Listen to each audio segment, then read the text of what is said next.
My father left my family when I was 2 years old, and I was raised by a single mom who had to work and who struggled at times to pay the bills and wasn't always able to give us the things that other kids had.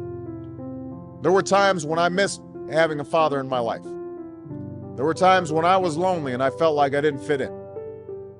So I wasn't always as focused as I should have been on school, and I did some things that I'm not proud of, and I got in more trouble than I should have. And my life could have easily taken a turn for the worse. But I was lucky.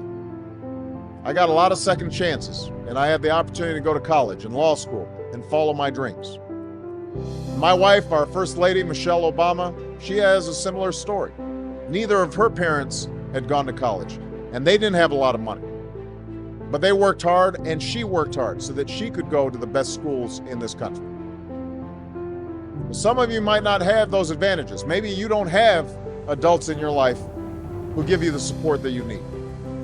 Maybe someone in your family has lost their job and there's not enough money to go around. Maybe you live in a neighborhood where you don't feel safe or have friends who are pressuring you to do things you know aren't right.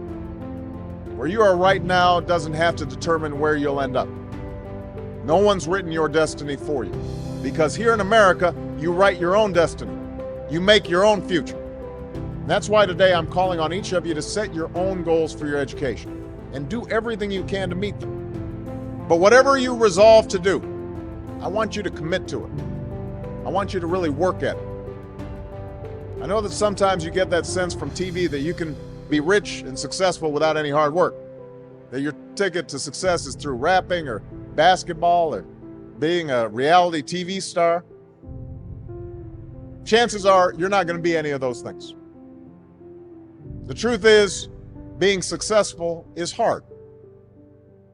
You won't love every subject that you study. You won't click with every teacher that you have. Not every homework assignment will seem completely relevant to your life right at this minute. And you won't necessarily succeed at everything the first time you try it. That's okay. Some of the most successful people in the world are the ones who've had the most failures.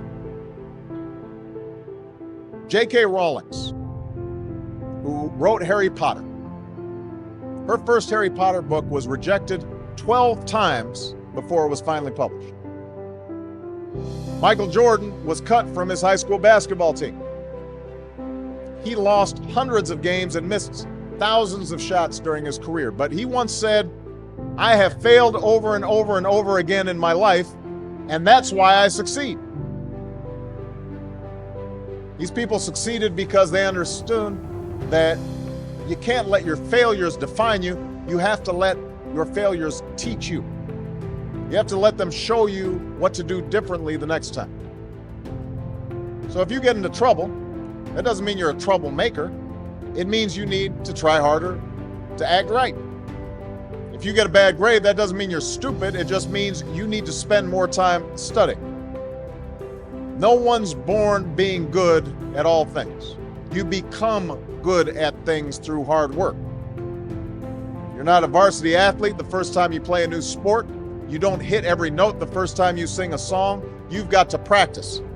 The same principle applies to your schoolwork. You might have to do a math problem a few times before you get it right.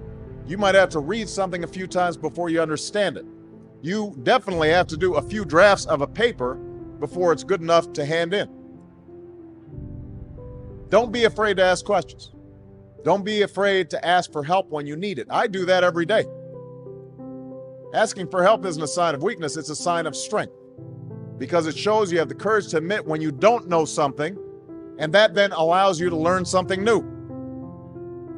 So find an adult that you trust, a parent, a grandparent, or a teacher, a coach, or a counselor, and ask them to help you stay on track to meet your goals. And even when you're struggling, even when you're discouraged, and you feel like other people have given up on you, don't ever give up on yourself.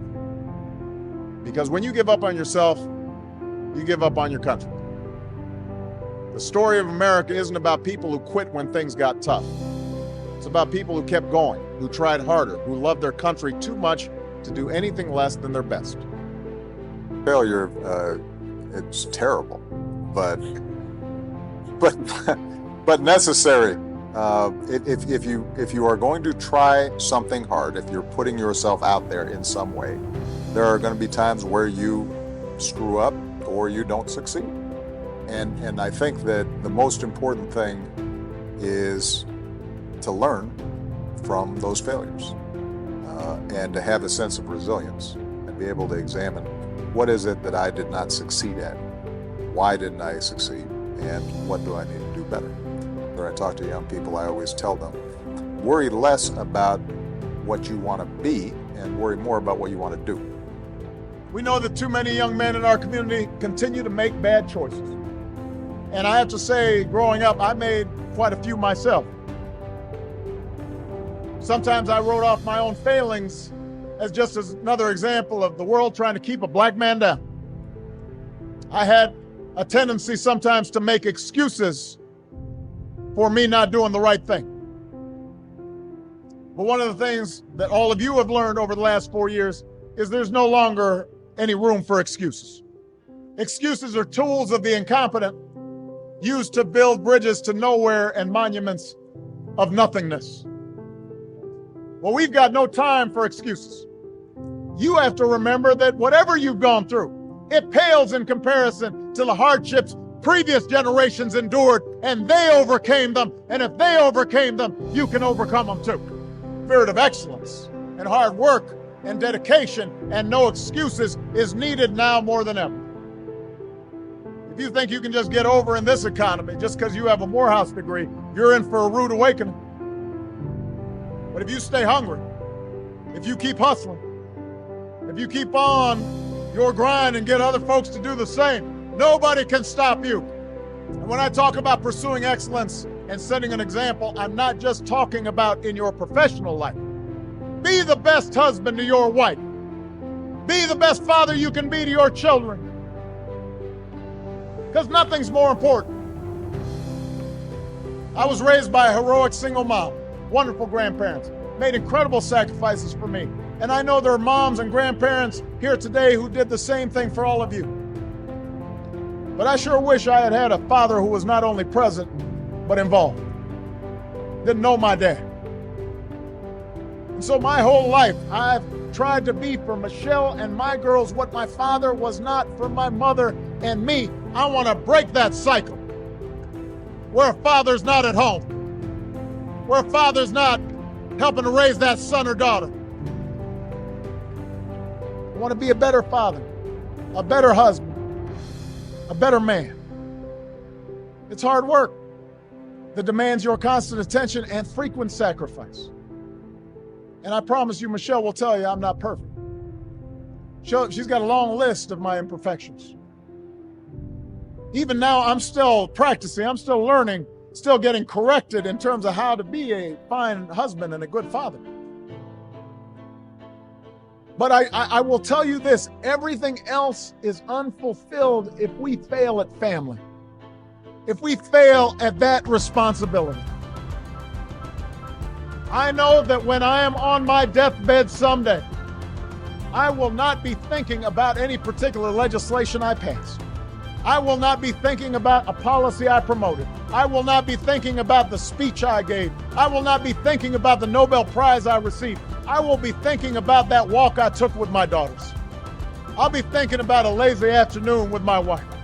I'll be thinking about sitting around the dinner table and seeing them happy and healthy and knowing that they were loved. And I'll be thinking about whether I did right by all of them.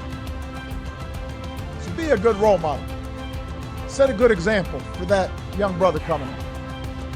If you know somebody who's not on point, go back and bring that brother along. Those who've been left behind, who haven't had the same opportunities we had, they need to hear from you. You've got to be engaged on the barber shop, on the basketball court, at church. Spend time and energy and presence to give people opportunities and a chance. Pull them up, expose them. Support their dreams. Don't put them down.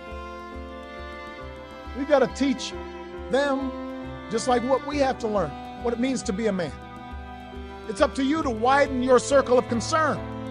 that everybody, no matter what you look like or where you come from, what your last name is, it doesn't matter. Everybody gets a chance to walk through those doors of opportunity if they are willing to work hard enough. Success may not come quickly or easily, but if you strive to do what's right, if you work harder and dream bigger, if you set an example in your own lives and do your part to help meet the challenges of our times, then I'm confident together we will continue the never-ending task of perfecting our union.